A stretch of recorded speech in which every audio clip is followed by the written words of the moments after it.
Hey everybody, this is John for Pioneer Nexus MTG coming at you with a top 5 lit decks in the Pioneer format. As a friendly reminder, if you do like these informative Pioneer-based videos, please consider subscribing to the channel, giving us a thumbs up, leaving a constructive comment down below, and maybe know what deck overview / guide you might like to see next. So, unlike the modern format that I cover on another channel, Pioneer has actually gone through a little bit of a shakeup with the introduction of a very powerful card that used to be only modern legal, and that was Liliana the Veil, that will feature in a couple of decks that we'll be covering. So there actually has been a little bit of a shakeup in the top tiers in the Pioneer format, although the format still largely revolves around is still the same in mono green, but we'll talk about that in a minute. So kind of an honorable mention / number 6, maybe number 5 on the list is it Phoenix? It's a deck that has not gotten any new tools, and a couple decks have kind of risen to maybe supplant it a little bit in terms of popularity, but it's still a very powerful deck. It still has red-based removal, it still has Ledger Shredders, Arclight Phoenixes, and a combo win with Galvanic Iteration, Temporal Trespass, and obviously having access to Thing in the Ice and some of the builds. This is still a deck that tends to do quite well against the other aggressive decks in the format, and also has a reasonable matchup against anything that isn't trying to go over the top or ignore what it's doing, decks like Lotus Field, etc.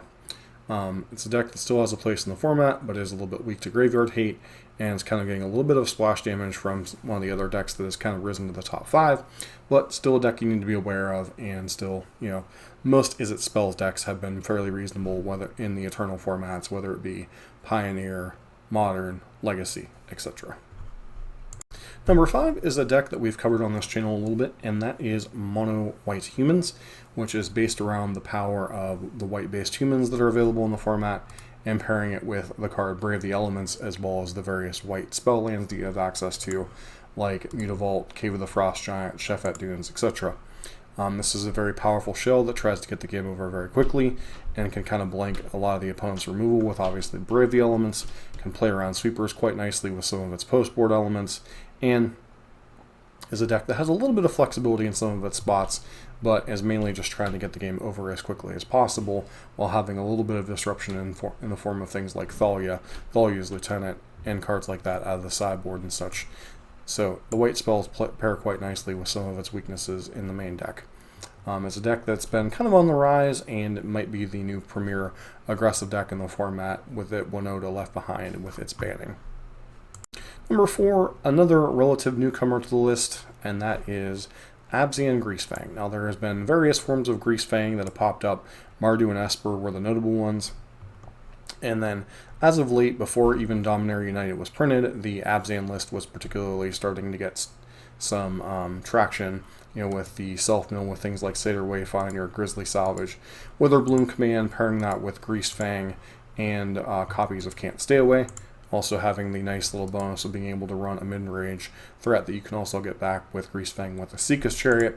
So this kind of solved part of the problem of the deck, which was there being a lot of error if you did not mill both the Parhelion and find a Greasefang.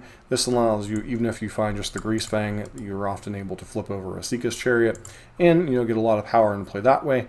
And in some ways, like Winota, it does have a decent mid-range game plan with a Seeker's Chariot, Tassiger, and some of the things like Satyr Wayfinder, Rafine's Informant, etc. And now you get to add another angle of attack with Liliana the Veil.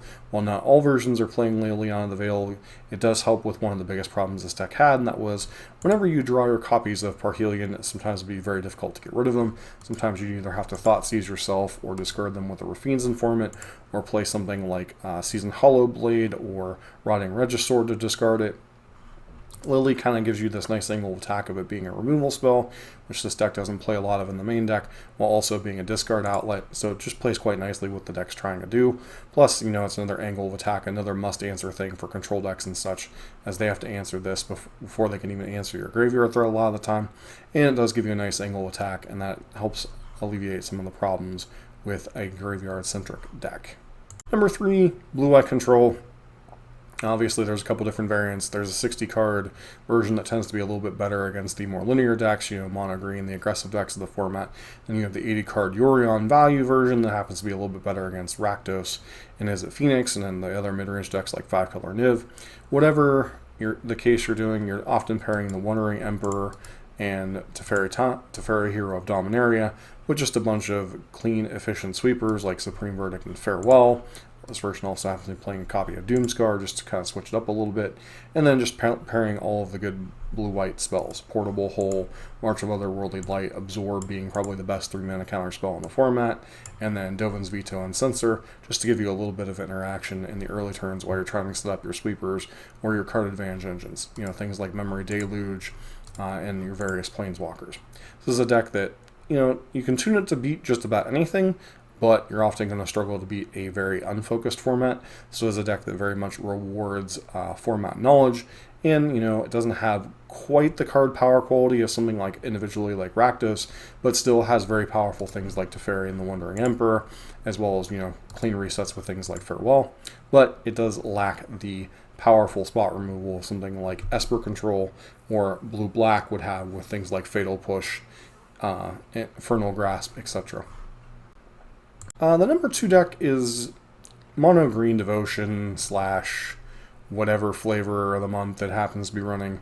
Mono Green kind of has gotten split up in like 3 or 4 different camps. You have the Mono Green variant, you had the version that was running Bolas for a little while, then you had the Golgari version that was running Ugin's Nexus and Vraska as another combo that you could pair. And then the versions that have been popping up the most lately are Teferi Who Slows the Sunset, which makes it much easier to combo with your Chain Veil into your Cauldron, you know, just because this gains you arbitrary life as you're activating its plus ability.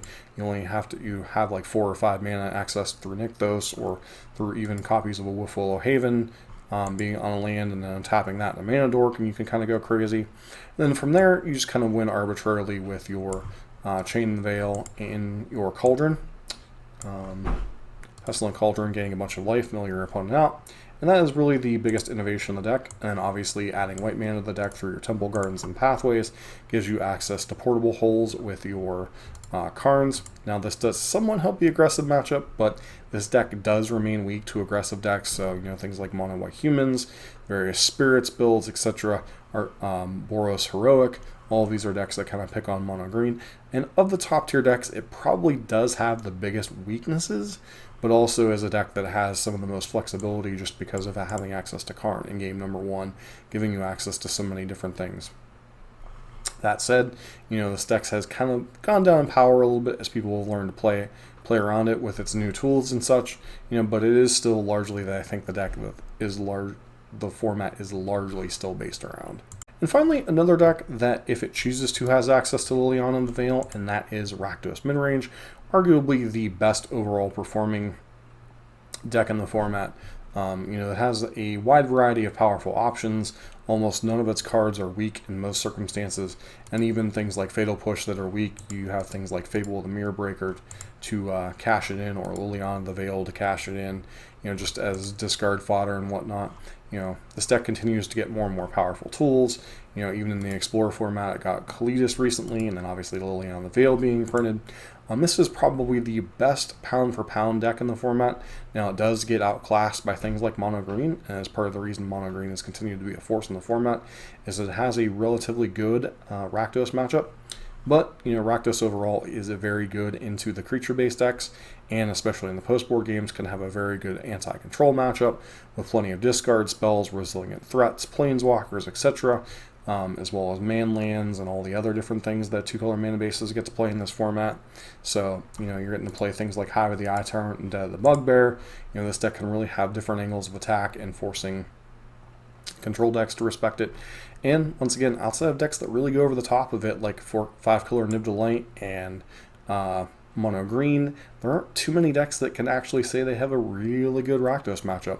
Blue-White might have a good Game 1 plan, but, you know, Game 2 and Game 3 with all the discard spells and go blanks and everything else can be quite grindy and can be difficult for Blue-White control to close out.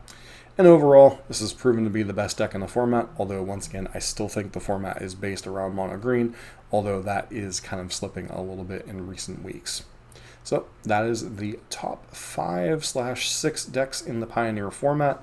Let me know down in the comments what you think are the top 5 decks in the format, and maybe what decks are set to maybe break out with new cards from Dominaria United, or maybe decks that other people are experimenting with and haven't quite, you know, gotten the time in the limelight like Mono White Humans and Abzan Greasefang have of late.